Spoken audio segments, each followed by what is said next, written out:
Nairobi, Kenya is often portrayed through wildlife, landscapes, and modern architecture. But beyond the postcards lie a deeper narrative, the lives of its people. How's the job market like here? Okay, the job market is crazy, man. It's crazy. When you say crazy, what do you mean? It's crazy in terms of, well, the opportunity is not there that much. Actually, a lot of people are into remote work. Yeah, they're doing remote. So like tech stuff. Yeah, tech stuff, content creation. Yeah, OnlyFans. I mean. What? Yeah, the ladies are doing OnlyFans, bro. I mean. OnlyFans. Yeah. Yeah, man. Wow. Crazy. In this story, we focus on the city's youth, how they work, commute, create, and survive in a rapidly changing urban environment. But now there's a lot of competition. Yeah, and hakuna pesa. There's no money right now. Yeah. Through their routines, their challenges, and their aspirations, we explore what life in Nairobi truly feels like, not as a tourist destination, but as a home.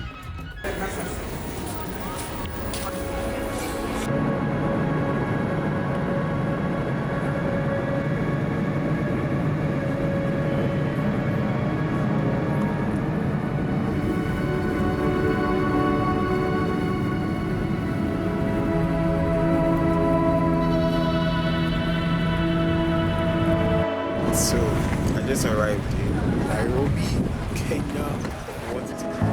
Kenya's history stretches back millions of years and is deeply tied to human origins, trade, colonialism, and modern nation building. Kenya has one of East Africa's largest economies, and Nairobi sits at its center. Global companies have regional offices here, startups raise millions of dollars, new businesses emerge every day.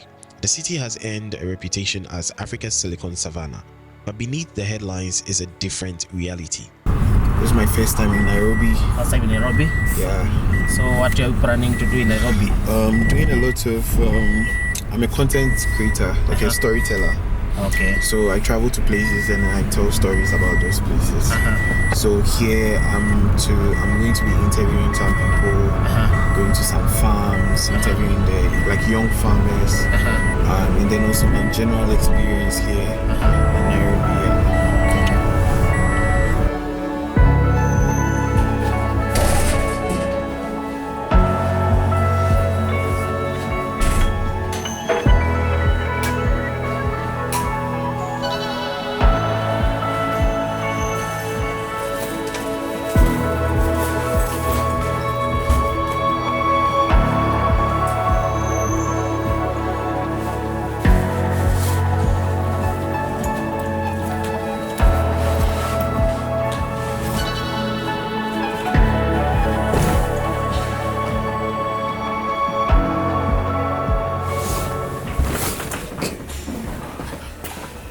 Alright guys, so I just got to Nairobi, and as you can see, I just checked into my hotel. This place, it looks really nice, but the journey or the road coming to this place looks very sketchy. And at some point I was asking myself, like, did I make the right booking? Because the place was looking some way. But then getting here, I mean, inside is kind of like really cool. It's given, don't judge a book by its cover, but anyway. Yeah, so I'm here in Nairobi, and the reason why I'm here is because I have a couple of stories that I want to tell.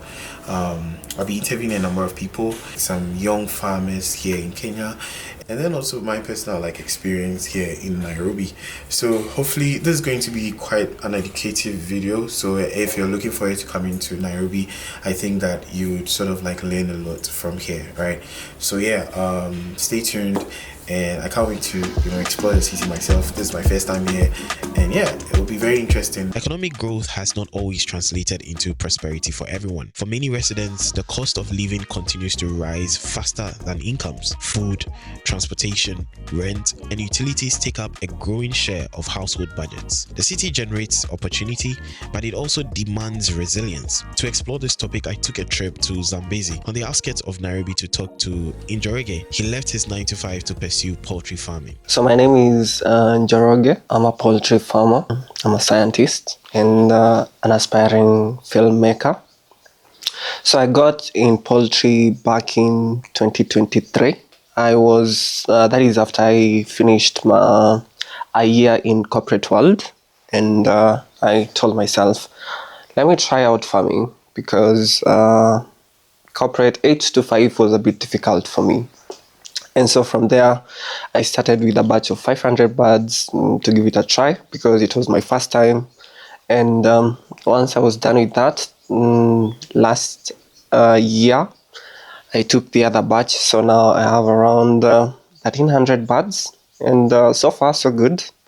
It's been quite a journey. And here we are. So here we have 700 birds. They are clocking in 8 months. And yeah, so we are collecting eggs.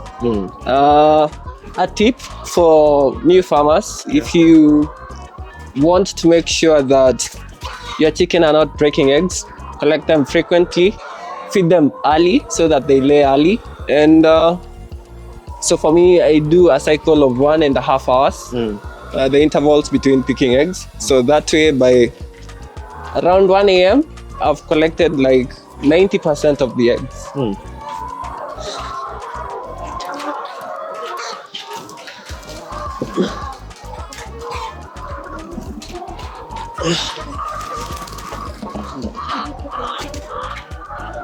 So this is their favorite spot for laying. They like this nest. So you do this every day? Yes, so this is my work office, if I may. So you'll find me here most of the times. But most of the hours I clock them in the morning up to 1 a.m. Because by then I've collected 90% of the eggs, I've fed the birds, and so now I can go and do other things. Do their feeding cost a lot? Yeah. Their feeding, does it cost a lot? So I think for the Kenyan market, it's a bit unique. Why? If we look at our neighboring countries like Uganda and Tanzania, for them, so for us, maize is our staple food. And for that reason, you find that there is competition for animals and humans for maize, right? So that makes maize a product on high demand. And since its production is just on the bare minimum, you find that it can become quite expensive because now maize formulates around 45% of the feeds.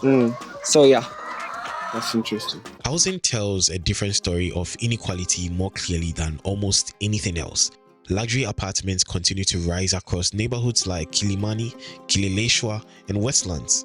At the same time, a significant portion of Nairobi's population live in informal settlements, where access to basic services can be limited. For a studio apartment, right, that it has everything in there, the bathroom, kitchen, everything, how much would that cost here? Per day? Like how much would in a month? Yeah, in a month. Give or take, you'll pay maybe $80 per month. $80 per month? Yeah, $80 per month. Wow. In high-end places like Kileleshwa, Kilimani, Muthaiga, not Muthaiga, Karen, we'll pay give or take 200 USD because they are high-end places. Ooh, that's a lot. Yeah, because those are like estates type of. High NS. Yeah, high estate where dignitaries, where these UN guys stays, Yeah. But these other places, it's quite cheap. Yeah. And $80 is like. For many young professionals, rent is one of the biggest monthly expenses. Living close to work often comes at a premium. Living further away means longer commutes and higher transport costs. Hello, karibuni. Hi, my name is Angie Owiti, and I work as a photographer, filmmaker, and documentary visual artist. Welcome to my apartment. The search for affordable housing has become one of the defining challenges of urban life. So this is the apartment that I'm about to move into. Very, very, very excited. It's located in Kilimani, near Yaya Center. It took so long to find this place, but it was definitely worth it. As you can see, the view is amazing. The light in this place is exactly what I envisioned and imagined and pictured. And yeah, let me take you through. What do you think about rent in general in Nairobi? Renting in Nairobi is hard. I mean, it's a privilege to be able to even afford a place anywhere by yourself. You know, if you can't stay with your parents or whoever you're staying with, I would recommend it. But for me, I felt it was just time. I don't think anyone should feel the pressure to move out if you don't need to. I just needed to, and at a point in my life where I needed my own space, and I'm able to afford that. Is that like on the high side or like? Yeah, a little bit. But for the amenities that I'm getting a gym, I'm getting a swimming pool, I'm getting there's a restaurant nearby, and it's also a safe neighborhood with Yaya Center nearby, Adlaf nearby, so supermarkets safe as well.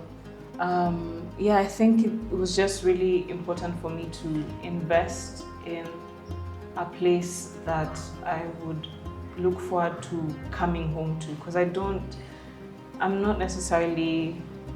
spend too much time outside. I don't drink, and so I'm not out in clubs or anything. I enjoy a good night, but yeah.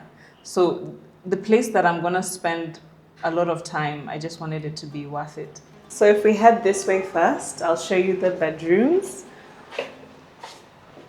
This is the master bedroom ensuite, and I really value and think it's important to consider the place where you're going to rest your head, the place that you're going to find peace and call home. So I am very happy with this rooms and the light that it gets in. And then this side will be a guest room, but it'll also be a studio, photography studio, film studio, and just an office, a place where creative ideas can flow. I'm just so many ideas, so many things I'm envisioning, you know. It's like limitless, but yeah. A lot of apartments and buildings coming up. If anyone who lives in Nairobi will know that the upscale in building and apartments is phenomenal in not necessarily a good way. But those buildings, when we went to view them, it felt like everyone was just packed together like rats. Like it just felt cold. It felt, I don't know, it just didn't feel homely. It didn't feel warm. So we gravitated towards places that had fewer units, places that had families, and finally settled on here in Kilimani. And so I'm so happy with the choice. Nairobi CBD is the beating heart of Kenya's capital city, a dense mix of commerce, culture, ambition, and movement.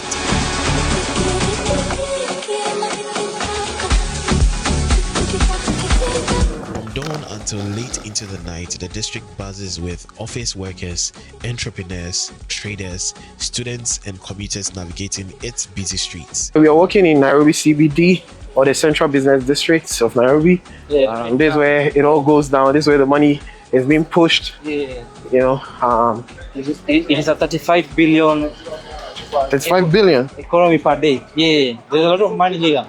USD or Ghana Kenyan shillings Kenyan shillings. per day goes through Circulates around this particular area. Yeah. Huh?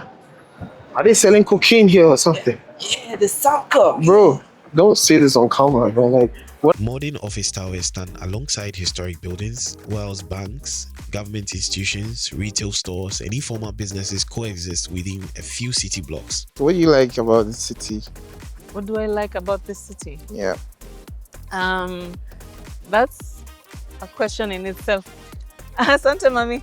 It's a question in itself because I'm not from here, so I've had to develop an interest, develop a liking, and going on photo walks has really helped in terms of connecting with a city that I never called home before, that I never thought of as my own. So what I like about it this, first of all, how on Sunday the cars kind of empty out and it becomes a place that the residents and the people and the citizens can own and just do whatever. It just feels more free, feels more lively. Lovely weather today as well. Love it. Ooh, the Nairobi weather, bro. It's so cool and so chill, but it can really get cold, right? Yes, I think it's that's what today. So what do you like about Nairobi? Nairobi, the nature, the people, and I can say the matatu. Have you seen the matatu? I've seen it, but I haven't joined it. You haven't? No. You haven't tried it? I haven't You tried should try one. Just try Oppo. Finding work remains one of the biggest concerns for Nairobi's youth. Formal employment opportunities exist, but demand often exceeds supply.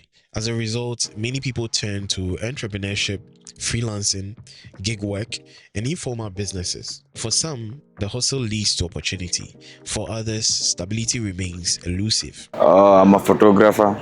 Yeah, we do street photo shoots. We take photos, as you can see. Yeah.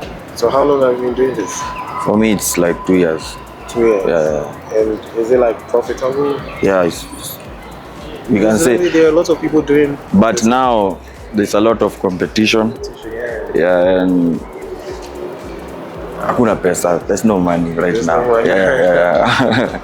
There's So no are you money. looking to switch maybe to video or something? Well, we were planning doing vlogs. Yeah, and some YouTube. Because I think there are a lot of places in Nairobi you can visit. Yeah. But for now, we're doing this. Yeah. Well, right now, opportunity, as I had mentioned earlier, opportunities are limited, and right now there's a lot of rural to urban migration, especially from the youth. Because right, So do you think Nairobi is crowded?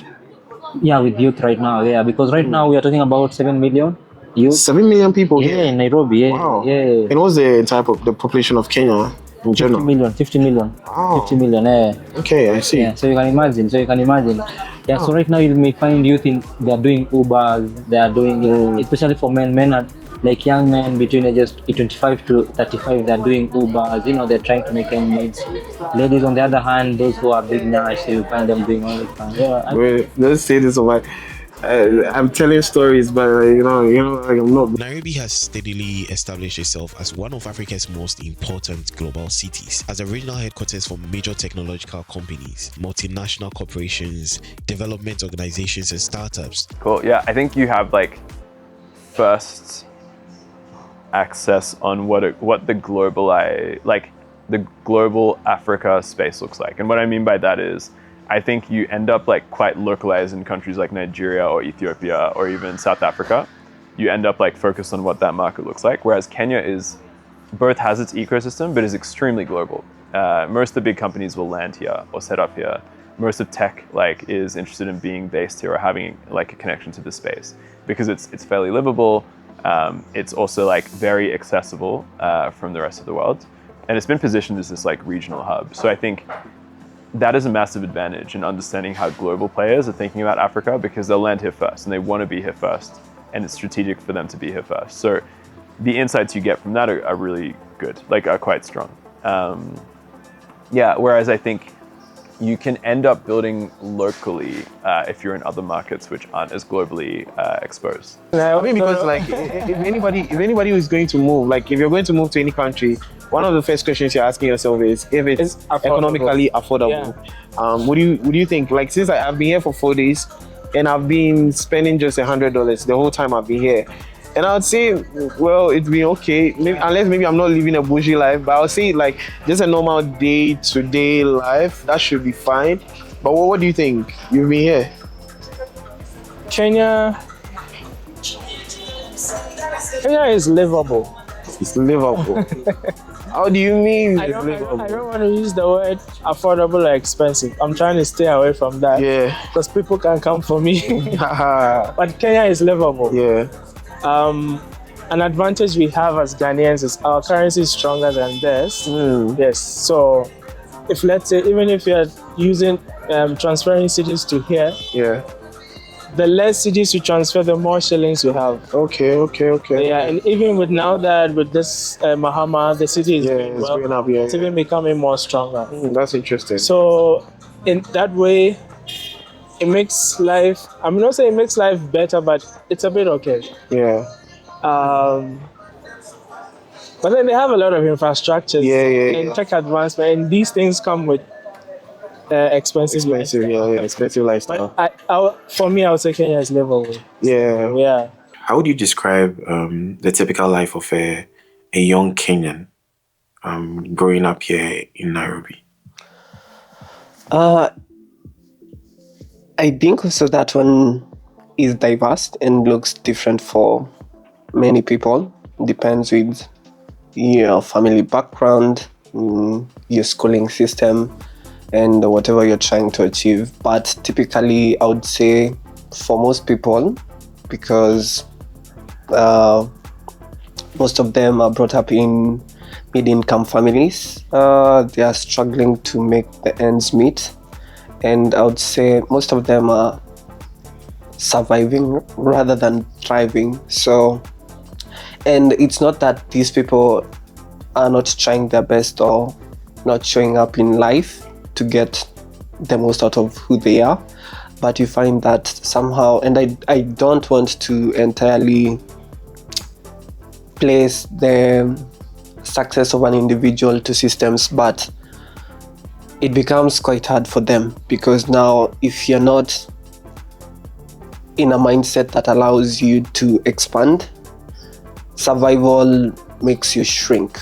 And so anything that most young people are trying to do is about, how will I pay my bills? How will I get my next meal?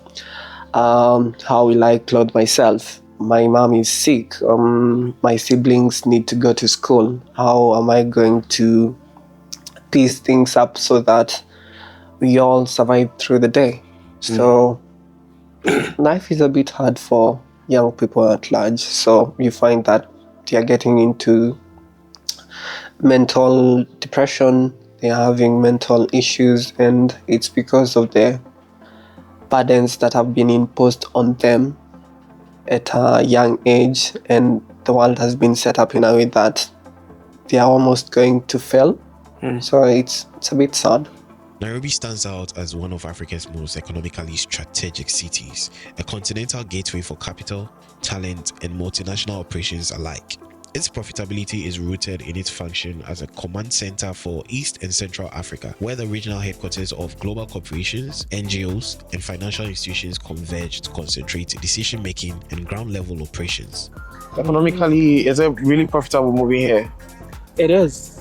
It is. Kenyans are very aggressive. Very aggressive, more than Ghanaians, in the sense that I say Kenyans are the Nigerians of East Africans. So they go for what they want. Yes. You see that notion of Nigerians, how they are go-getters. Let's go. That is Kenyans for you. So if you run a business, for instance, here, and you have that attitude, trust me, you're gonna make it. Because everyone is on the move, trying to make things happen. So it's easy like that. Plus, I feel it's bigger. In the country, it's bigger, and tech-wise, I think they're more ahead.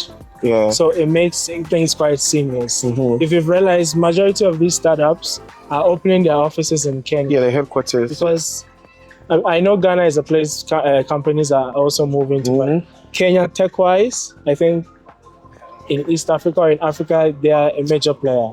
And it's one thing that makes me, because I love tech. And I always want to be where tech advancement or something tech is going on. It's part of the reasons why I love Kenya. So how much do you sell one of these for? Pardon? How much do you sell one of these for? So these are a bit, now these are setting, but if you're for those people who buy birds at the point of laying, that is around week 18. On average, they go for around 800 shillings. That's around $5-6 a bird. So yeah. Nairobi is a city of movement, a city where dreams are pursued every day. Its economy is growing. Its young population is ambitious. Its housing challenges are real. Its job market remains fiercely competitive. Yet, despite the obstacles, people continue to arrive because Nairobi offers something powerful, the possibility that tomorrow might be better than today. And for millions of people, that possibility is worth chasing. Thank you for watching. Please don't forget to like, subscribe, and share with someone. Have you tried our food? Bro, we just ate ugali. Ugali and samaki. 10 over 10. 10 over 10. And yesterday we ate chapati. Chapati. Na minji. How was the chapati? But ugali I enjoyed. But you people, I hear you. Your jollof rice. Jollof. We call it. Jollof. Oh no, like. We call it pilau. I've never eaten fufu. Yeah, we call it pilau. You know fufu? Fufu, ugali. No, fufu isn't ugali. Fufu is different from ugali. No, ugali is Bangkok. Yeah, ugali is like it's like gari and you put like hot water on it. Gari is groundnut and sugar. Oh. This guy, you know a lot. Like, you have Ghanaian friends or something? No. Have you been to Ghana before? I like.